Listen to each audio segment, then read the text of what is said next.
Israel just carried out one of the most insane strikes in military history on the world's sponsor of terrorism, Iran.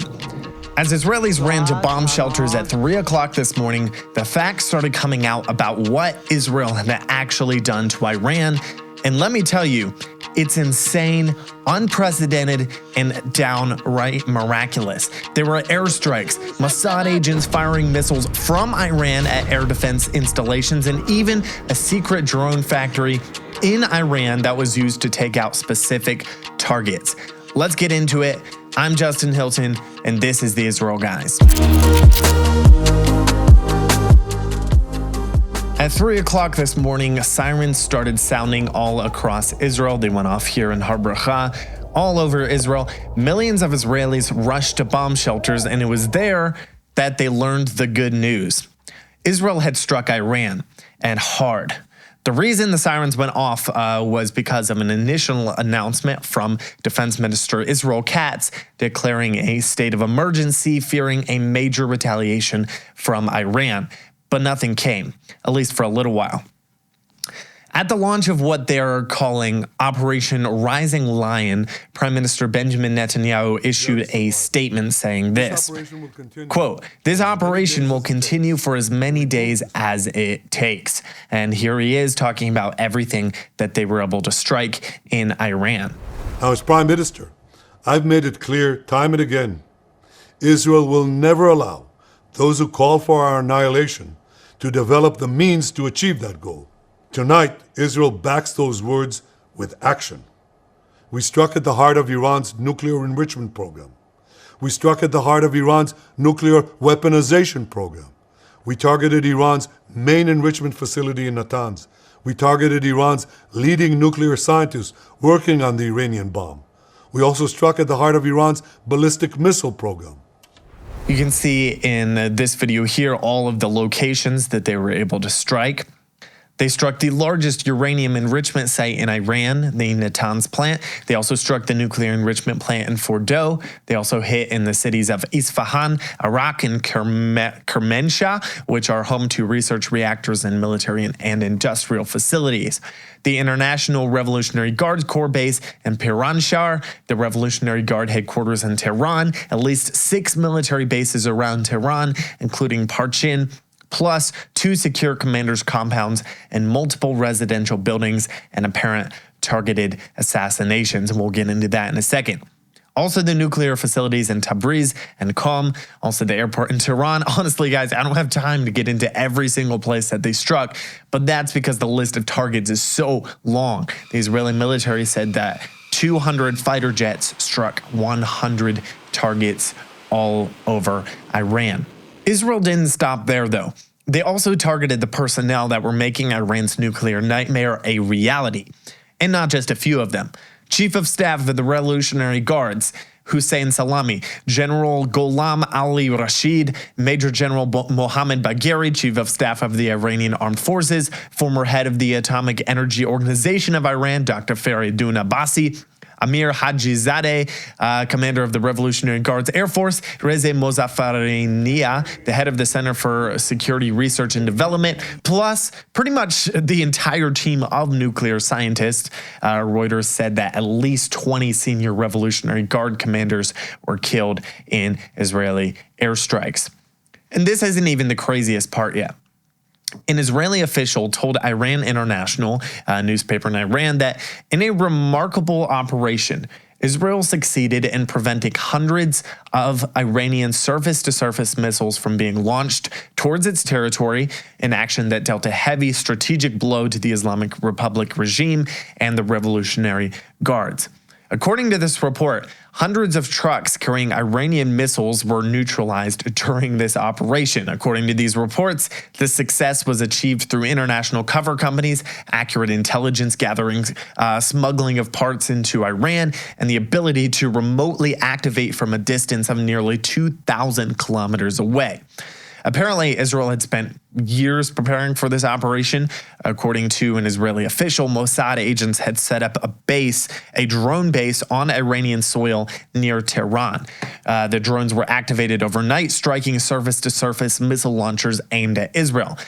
In addition, And this is from the Times of Israel. Vehicles carrying weapon systems were smuggled into Iran.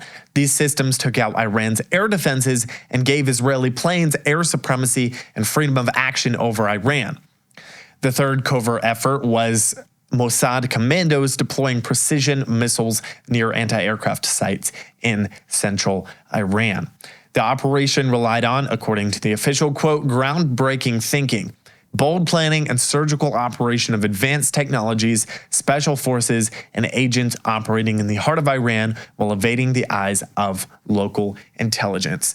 Absolutely incredible, guys. Just another piece to the absolutely stunning and brilliant operation that Israel was able to carry out. Around 5 a.m. This morning is when Israel really started preparing for a serious retaliation. The Ichilov hospital in Tel Aviv opened an emergency underground hospital and started transferring departments to the subterranean location. The Ministry of Health put out a statement saying this: all hospitals have been instructed to raise their alert level to the highest readiness. Hospitals will not conduct ambulatory or non-urgent elective procedures. The Ministry of Health has instructed hospitals to discharge patients who do not require hospitalization. The Ben Gurion Airport in Tel Aviv also started clearing out all planes that were parked there away from the airport, which I have never seen before. The IDF Chief of Staff also said that thousands of soldiers were being called up. Ayatollah Khamenei responded to the attack on X. He said this: with this crime, the Zionist regime has prepared for itself a bitter, painful fate which it will definitely see. A spokesperson for the General Staff of Iran's armed forces said this, quote, the Zionist enemy and the United States will pay a very heavy price. Iran will respond harshly against the Zionist regime. The Zionist attack on civilian areas has been confirmed, and our response will be certain. Iran is at 100% military readiness, and the enemy will suffer a painful blow. I'm not so sure about that 100% readiness part. That painful blow that he talked about has been so far, or at least so far, has been 100 suicide drones fired at Israel.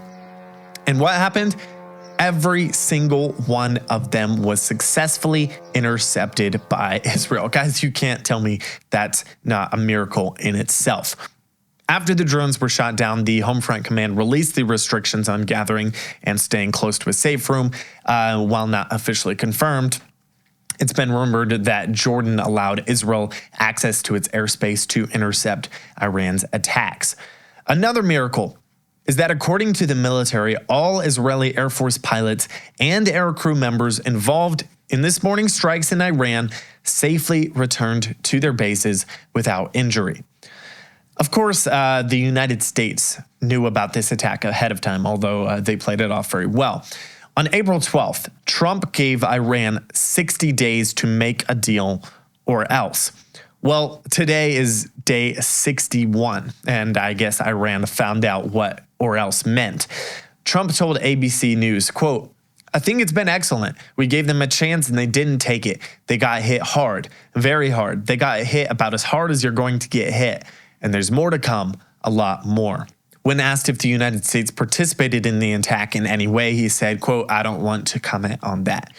So far, the only response that Iran has successfully, you could call it successfully, been able to muster is the launching of 100 suicide drones toward Israel. And as I said before, all of them were intercepted.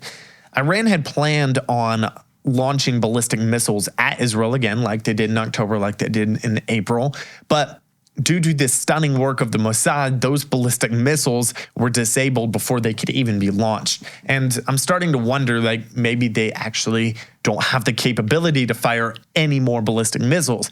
I would think if they could, they would have by now, but they haven't. Only time will tell, guys, but one thing I do know is that what happened last night is one for the history books. In just a few hours, Israel almost completely took out Iran's nuclear program and crippled the #1 sponsor of world terrorism. Guys, stay tuned here on the channel. We'll be keeping you updated if Iran does fire ballistic missiles at us. God forbid, we'll probably jump on a live stream, so make sure and get subscribed. Also hit the notification bell so you can get notified if we jump on. As always, guys, continue to pray for Israel. Even though Iran has been crippled in a massive way, there still is a very real chance that they or other players in the region could retaliate with force. So let's continue to pray for God's protection over his people, over his land. That's it for now, guys. Thanks for watching. Catch you in the next one.